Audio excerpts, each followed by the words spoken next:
নমস্কার, আমার রান্নাঘরে সকল বন্ধুদেরকে স্বাগত জানাই। আমার রান্নাঘরে সবাইকে স্বাগত জানিয়ে শুরু করছি আজকের ঘটবাড়ি পুজোর স্পেশাল একটা পিঠে। ঘটবাড়ি পুজো উপলক্ষ করেই এই পিঠেটা আমি তোমাদের সঙ্গে শেয়ার করছি।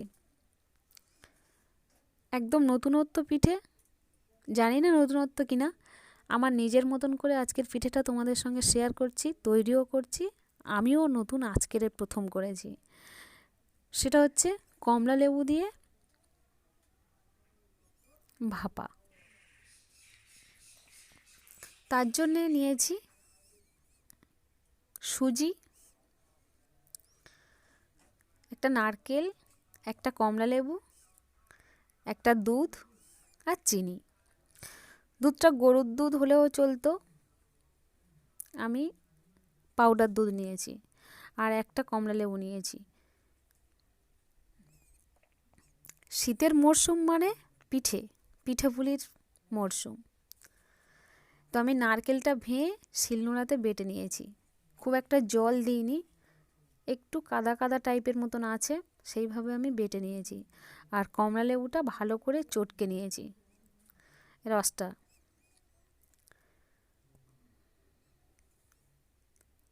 মিক্সিতে ব্যবহার করতে পারো, তাতে আরও ভালো হবে, ভালো মানে মিহি হবে আর কি। এই কমলা লেবুটা ভালো করে চটকে খোসাটা ফেলে দিয়েছি, দানাগুলোও ফেলে দেবো, ছেঁকে নেবো আর কি। তো কিভাবে আমি এই কমলা লেবুর পিঠে ভাপা তৈরি করি, সেটার জন্য তো তোমায় দেখতে হবে। আর দেখতে হলে ভিডিওটা শুরু থেকে শেষ পর্যন্ত দেখতে হবে। তো পিঠেটা কেমন হয়েছে অবশ্যই করে জানাবে। তো এই নারকেল বাটার উপরে আমি যে 1 প্যাকেট সুজি, আমি অর্ধেকের একটু বেশি নিয়েছি, ধরতে গেলে প্রায় 1 বাটি। যাই হোক, নারকেল বাটার সঙ্গে সুজিটা দিলাম, আর সঙ্গে 1টা প্যাকেট দুধ, আর সঙ্গে সামান্য একটু চিনি, নুন, আর সামান্য খাওয়া সোঁটা। আর লেবুর রসটা আমি এই ছাঁকনিতে ছেঁকে নিচ্ছি, যেহেতু দানা আছে, একটু ছিগড়ে ছিগড়েও আছে। এবার আমি এই পেস্টটা ভালো করে মাখিয়ে নেব এই সমস্ত উপকরণ দিয়ে। আর যেমন পারো মিষ্টি খাওয়া, তেমনই চিনিটা দিতে পারো।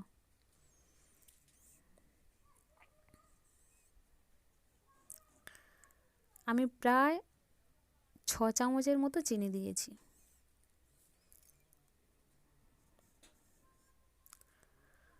এবার একটু নুন দিচ্ছি, আর সামান্য খাওয়ার সোঁটা।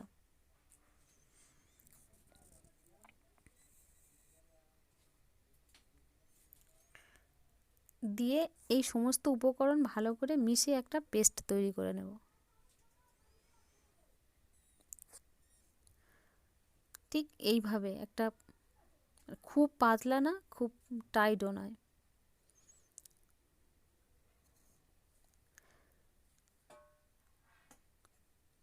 এইটাতে কমলা লেবুর রসটা বেশি লাগবে, খাওয়ার সময় লেবুর একটা ঝাঁস থাকবে।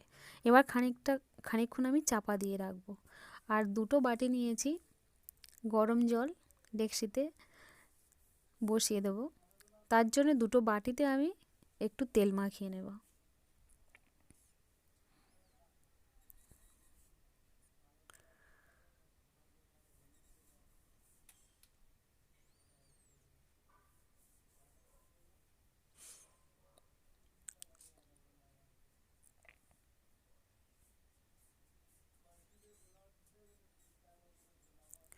খুব একটা যে বেশি সময় লাগবে তা না, অল্প সময়ের মধ্যে 10 মিনিটের মধ্যেই কিন্তু হয়ে যাবে।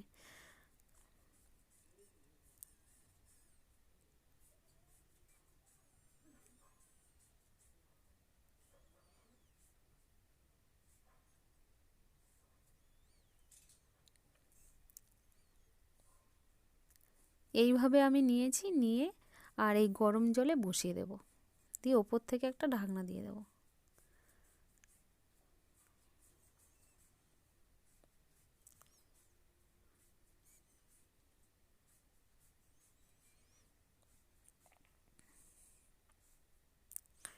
উপর থেকে একটা শক্ত শক্ত ভাব আসবে। কাঠিটা দিয়ে দেখলেই বোঝা যাবে যে গায়েতে কোনো লাগছে না কিচ্ছু, তার মানে বুঝতে হবে হয়ে গেছে। আর এই পেস্টটা তৈরি করার সময় তোমাদের যদি অসুবিধে হয় তাহলে কিছু ময়দা অ্যাড করতে পারো। আমি ময়দা দিইনি, কিন্তু ময়দা তোমরা অ্যাড করে নিতে পারো, তাহলে এই বাটি থেকে উঠতেও ভালো হবে।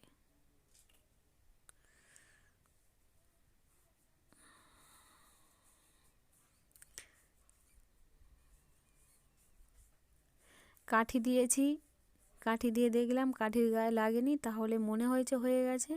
এবার একটা ছুরির সাহায্যে চার ধারটা একটু কেটে কেটে নিলে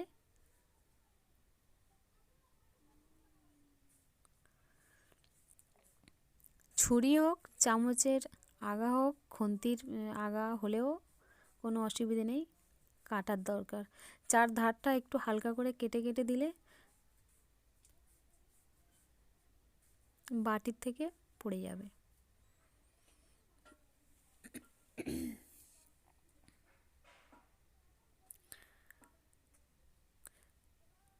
কমলা লেবু দেওয়ার দরুন একটা স্বাদ আছে, আর চিনি আর নারকেলের দুধ তো আছে, যেহেতু বেটে নিয়েছি। বেশি জল দিইনি ঠিকই, কিন্তু নারকেলের দুধটাই তো আছে নারকেলের সঙ্গে। দেখো কত সুন্দরভাবে একটা বাটির আকারে তৈরি হয়ে গেল, বাটির শেপে কিন্তু একটা পিঠে হয়ে গেল।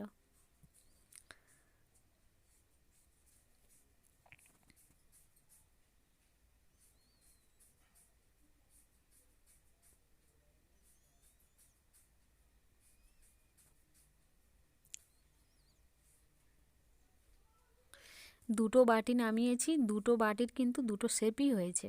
একটা বাটি, একটা বাটির গোলটা ছোট, আর একটা টিফিন বক্স বাটি তার গোলটা অনেকটা বড়, তাই দুজনে দুজনের মতন হয়েছে, কিন্তু ভাঙেনি বা গোল থেকে ছেড়েও যায়নি। তো এইভাবে আমি পরপর যে কটা হয় সে কটা করে নিচ্ছি, তোমরা দেখছো। আর আমার এই ভিডিওটা শুরু থেকে শেষ পর্যন্ত দেখার জন্য তোমাদেরকে অবশ্যই ধন্যবাদ জানাই।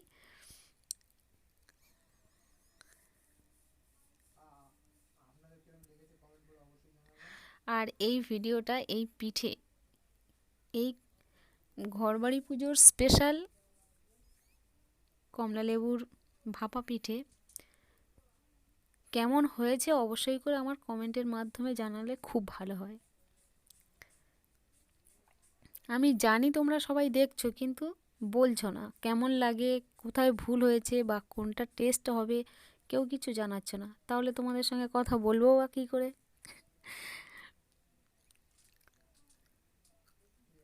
এইভাবে আমি একটা একটা করে করে নিয়েছি।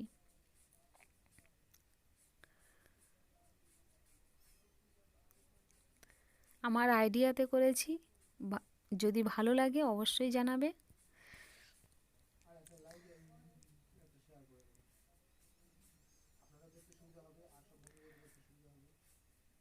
জানালে, কমেন্টের মাধ্যমে জানালে বা একটা লাইক দিলে তাতে আমার ভিডিওটা করতে কিন্তু ভালো লাগবে। সব সময় যে আমার জন্য ভিডিও করছি না তা না, ভিডিওটা তো তোমাদের জন্যও তো করা যায় নাকি।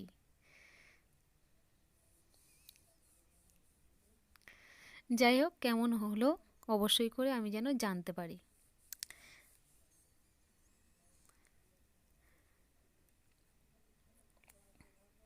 আবার অন্য কোনো পিঠে বা রেসিপি নিয়ে আবার অন্য একদিন আমার রান্নাঘরে তোমাদের সঙ্গে আড্ডায় বসবো।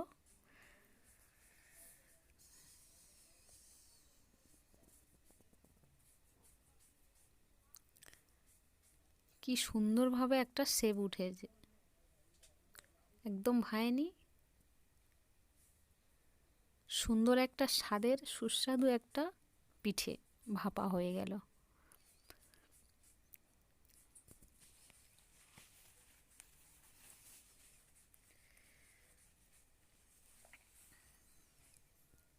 এই পিঠেটা তোমরা ছুরির সাহায্যে কেটে পিচ করে নিতে পারো, মাঝখান দিয়ে অর্ধেক করে বা 4 টুকরো করে কেটেও নিতে পারো, তাতে খেতেও ভালো লাগবে, টেস্ট যেন আরও বেশি ভালো লাগে পাওয়া যায়। আর সরাসরি ধরে গোটা ধরে খেতে গেলে যেন খাওয়া হয় না।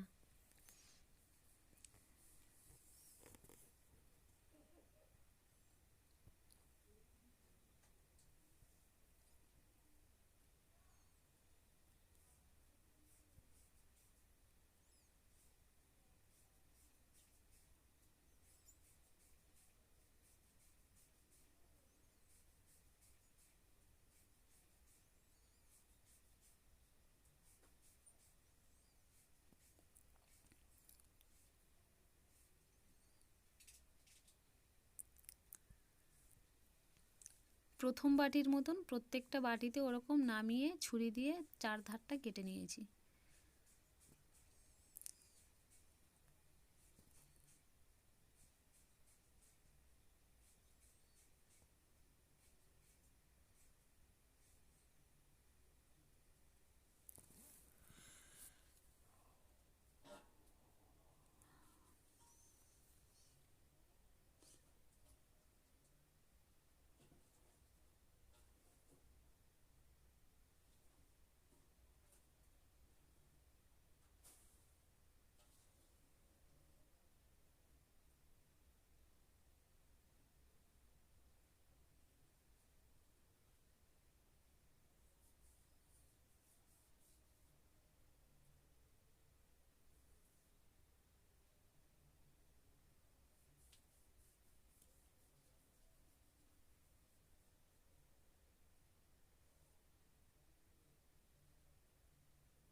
লাস্টের বাটিটা একটু ফেটে ফেটে গেছিলো, ছুরির আগাটা অনেকটা গিঁথে গেছিলো।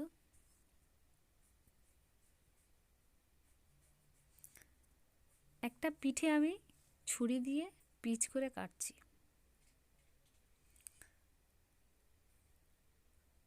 খুব শক্ত হয়নি, ভালো নরম হয়েছে, খেতেও ভালো লেগেছে, একদম স্পঞ্জি টাইপের।